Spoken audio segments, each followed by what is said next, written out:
Saya urutin dari awal ya mulia.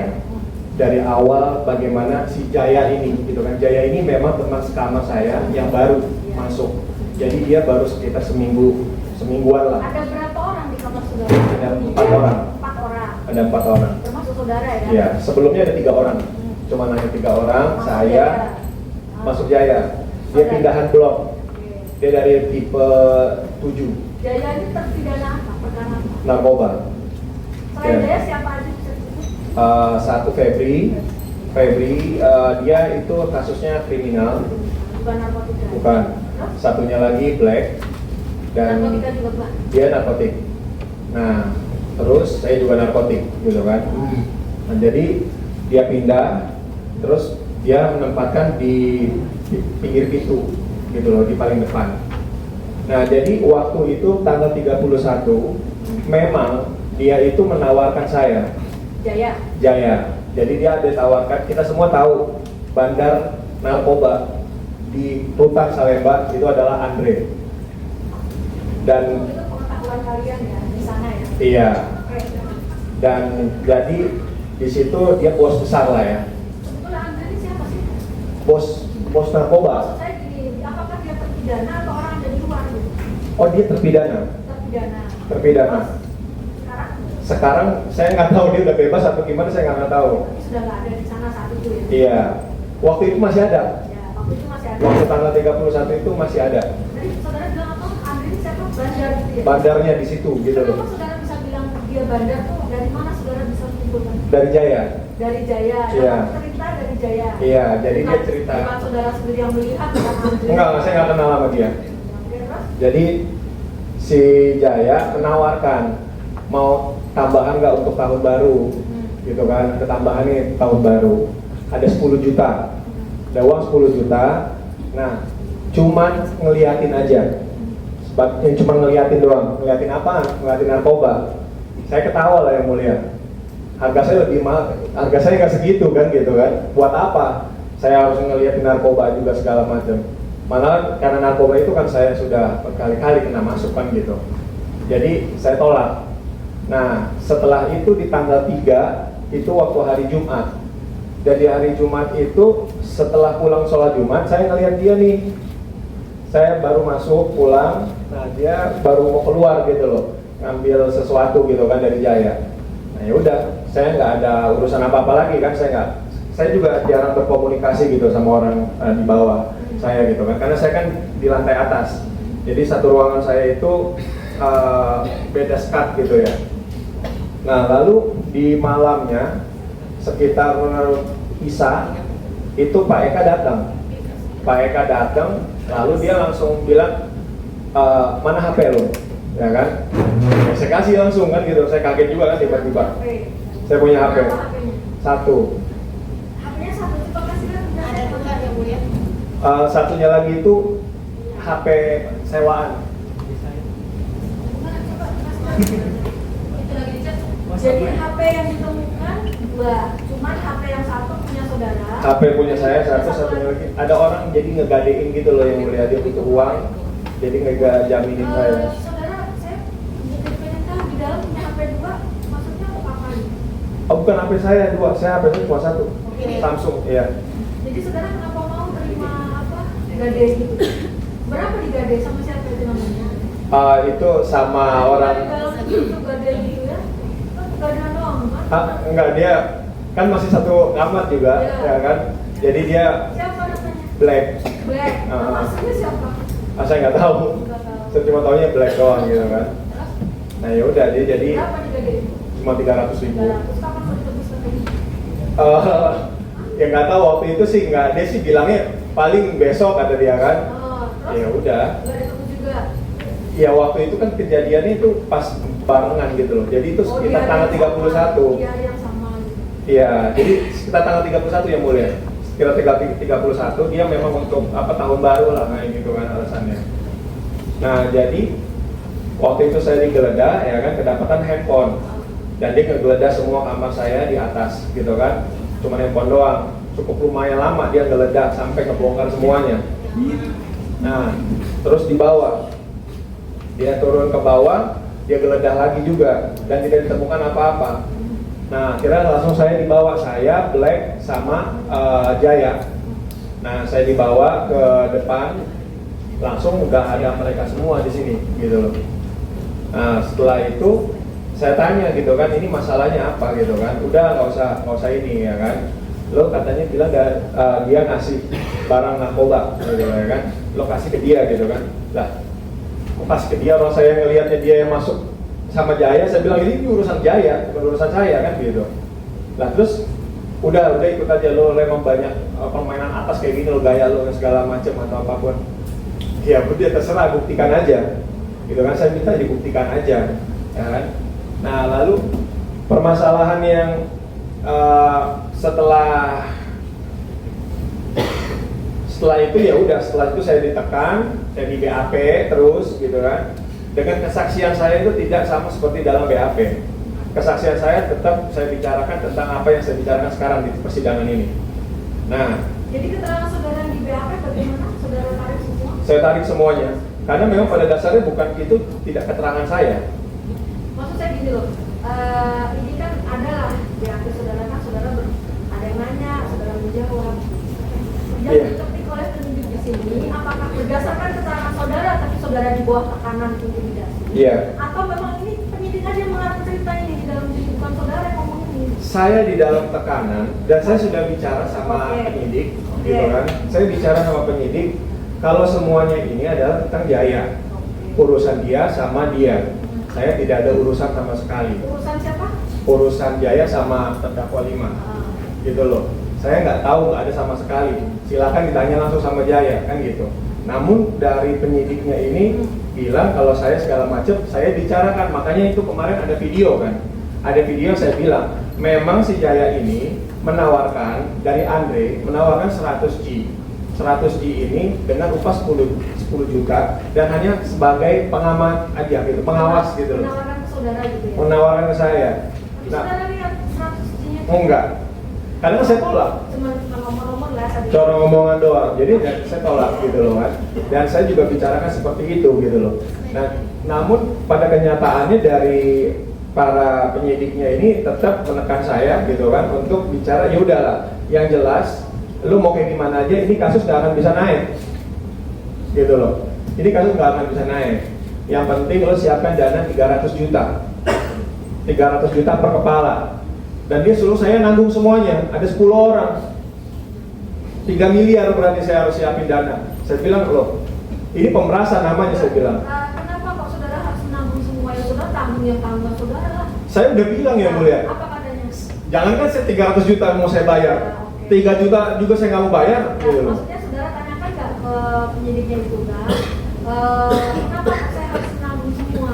Ya karena masalahnya itu, dia membuat saya seolah-olah saya menjadi apa sih, induknya gitu loh.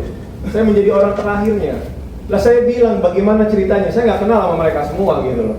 Dari awal saya nggak kenal sama mereka semua. Lalu saya harus mengakui sesuatu hal yang nggak saya lakukan, mengakui sesuatu hal yang memang pada dasarnya ini semua udah Jaya, dan pada dasarnya di BAP pun Jaya sudah di BAP.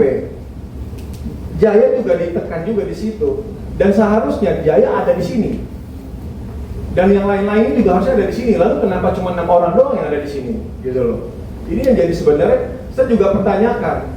Dan si polisi ini, penyidik ini bilang kalau ini nggak akan naik, kalau ini bisa ini segala macam, udah tenang aja. Dan pada dasarnya kita setelah itu ditaruh di Selti, selama 2 bulan saya ngerasain Selti, itu suatu hal yang nggak saya lakukan. Lalu setelah itu di bulan Oktober, ya, tiba-tiba saya langsung dipanggil untuk P21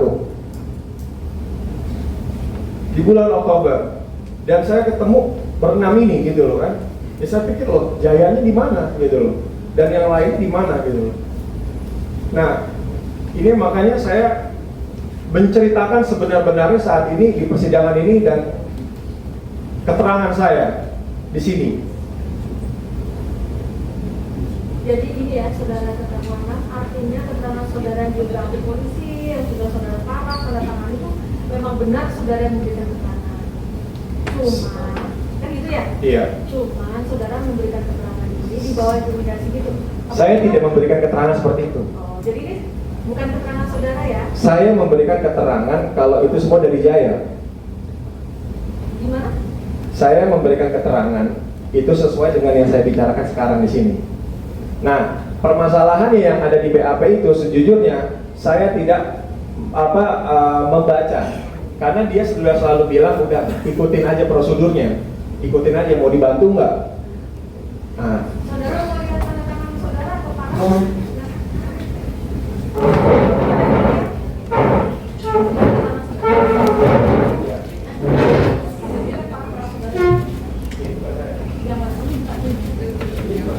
saya tidak ada, saya cuma disuruh tanda tangan ini dong. Semuanya bukan. Memang nggak ada, saya nggak didampingin sama pengacara sama sekali.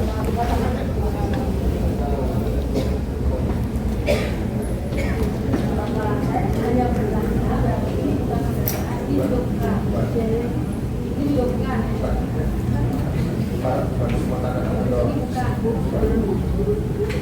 Pada saat saudara tanda tangan yang kemudian dilakukan, saudara apa namanya hanya satu lembar ini yang kami baca. Iya, hanya satu lembar ini tinggal disuruh tanda Yang ini tangan. nggak ada lembar depan ini nggak ada. Nggak ada, dia langsung ngasih Cuma satu ini ya. Yang dari depan ini nggak ya, nggak ada ya saudara ya.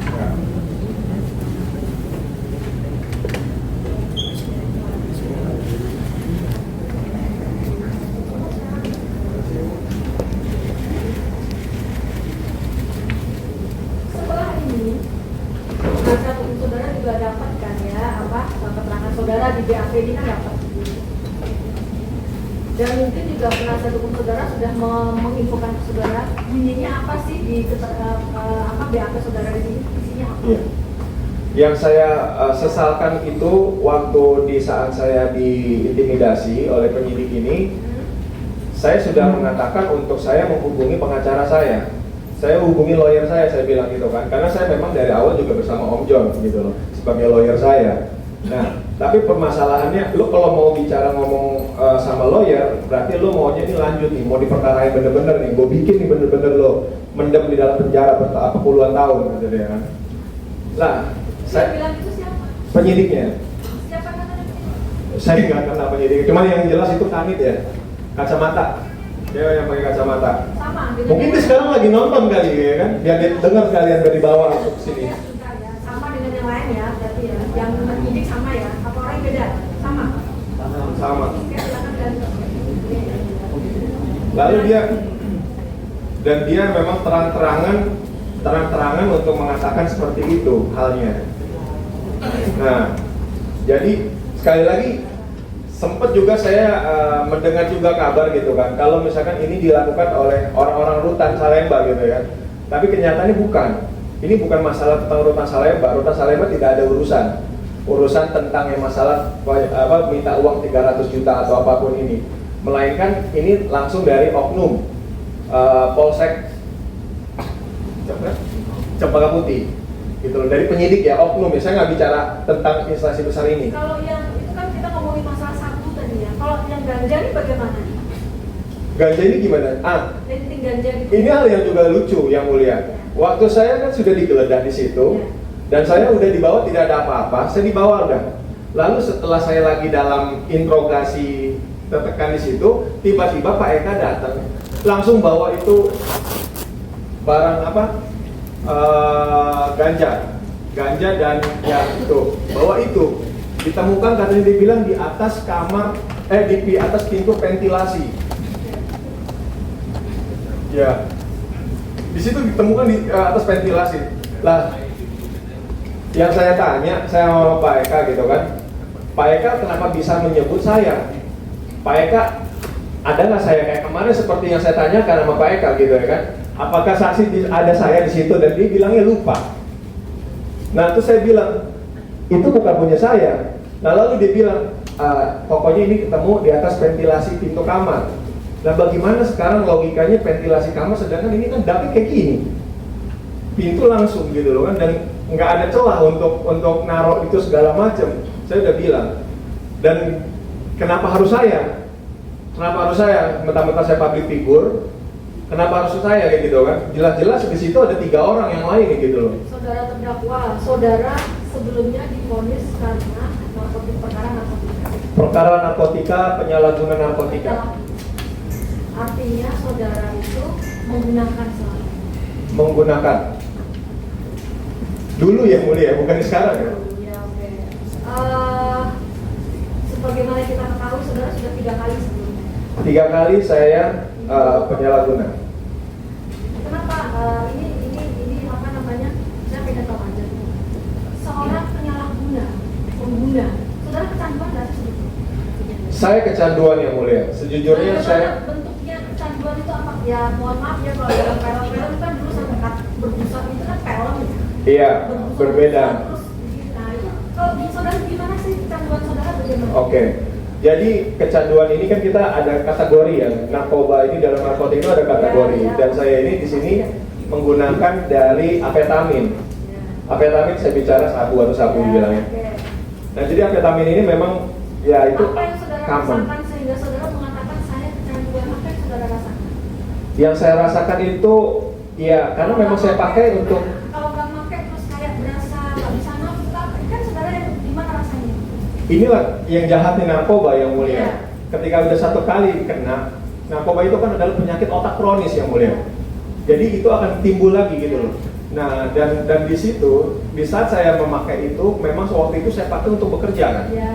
Dan nggak cuma saya doang, hampir semua juga artis-artis atau juga memakai kan gitu. Ya, oke enggak, pertanyaan saya adalah apa yang saudara rasakan ketika saudara kecanduan itu? Hah? Apa yang saudara rasakan ketika saudara kecanduan itu sehingga saudara akhirnya pakai itu apa yang saudara rasakan? Yang saya rasakan ya tidak ada rasa apa-apa maksudnya. Maksudnya kayak cerita-cerita di film saudara berbusa-busa. Oh enggak itu karena saudara kerja atau enggak. Sejujurnya itu semua hanya sugesti yang mulia. Jadi hanya sugesti dan kenyataannya saya selalu menyepelekan. Saya akui kesalahan saya adalah selalu menyepelekan. Artinya ketika saudara itu tidak menggunakan narkotika, saudara dulu menggunakan narkotika apa? Dulu ya, apa yang saudara gunakan? Pertama kali saya memakai ganja. Terus pernah apa lagi? Dulu ya? Saya memakai ganja. Lalu setelah itu saya memakai amfetamin ini. Sabu? Ya sabu ini kan memang sebenarnya bahasa amfetamin ini kan untuk dopamin ya, dopamin endorfin kita gitu loh kan di dalam tubuh. Jadi saya pas ya kesalahan dari lingkungan saya pakai gitu. Selain dua itu ada lagi ekstasi ya kita? Enggak, saya nggak pakai itu. Ekstasi atau heroin atau Enggak, saya nggak pakai itu. dari ganja dan sabu itu, kan saudara gini ya, saudara sudah pernah dihukum masuk lagi gara-gara itu. Direhab. Pakai lagi gara-gara direhab gara-gara itu. Iya. Apa sih yang membuat saudara kok nggak bisa melepaskan diri dari kecanduan saudara itu apa? Saya ingin tahu perasaan saudara apa kok. Saudara mengatakan saudara candu dan saudara harus kembali lagi ke lubang yang sama. Nafsu yang mulia. Hah? Nafsu. Tapi kalau misalkan saudara nggak menggunakan nggak apa-apa atau saudara Seperti sekarang saya nggak ada masalah yang mulia. Saya sehat gitu loh. saudara sesek gitu nggak? Enggak. Makanya itu adalah kebodohan saya akui. Artinya saudara kalau nggak menggunakan nggak apa-apa ya? Nggak ada masalah sama sekali, tapi ketakutan. Inilah ketakutan ketika para pengguna ini gitu loh. Ketika dia sudah berhenti dari zat, putus zat, memang ada rasa yang berbeda. Rasa yang berbeda ya contohnya kayak ya demam, ya terus juga ada rasa insecure dan ketakutan, kegelisahan, psikologis. Karena kan memang Kalau fisik berpengaruh. tidak. Amfetamin ini kan memang menyasarnya itu kan kepada psikis gitu loh. Oke, saudara terakhir kali menggunakan sabu kapan? Setahun yang lalu ya mulai. Setahun yang lalu di mana saudara? Sudah 2 tahun maksudnya. 2 tahun. Di mana saudara perkara yang lama? Di perkara yang lama. Berarti selama 2 tahun terakhir saudara tidak menggunakan sabu. Tidak, saya udah berjanji untuk tidak melakukan karena Artinya saudara baik-baik saja kan? saya baik-baik saja. Saudara tidak ketagihan, tidak maksudnya terus sakau. Iya. Enggak ada itu di film-film mungkin dihiperbola Nah, kan. ini makanya saya bertanya karena saya nggak pernah menggunakan, jadi saya tanya sama orang yang menggunakan. Iya. Di sini ada lagi yang menggunakan yang lain, yang pernah menggunakan. Lakuin aja ke ngaku. Ini pada takut semua. Kenapa sih kan? Dulu menggunakan juga. Terus saudara apa menggunakan? Rasanya gimana kalau nggak pakai? Nah, kalau nggak pakai Hmm. panas dingin,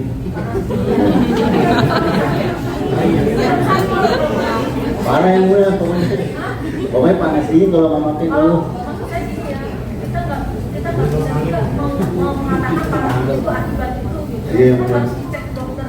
Lemes aja badan yang mulia. Pernah dicek ke dokter nggak? Itu karena efek samping. Enggak.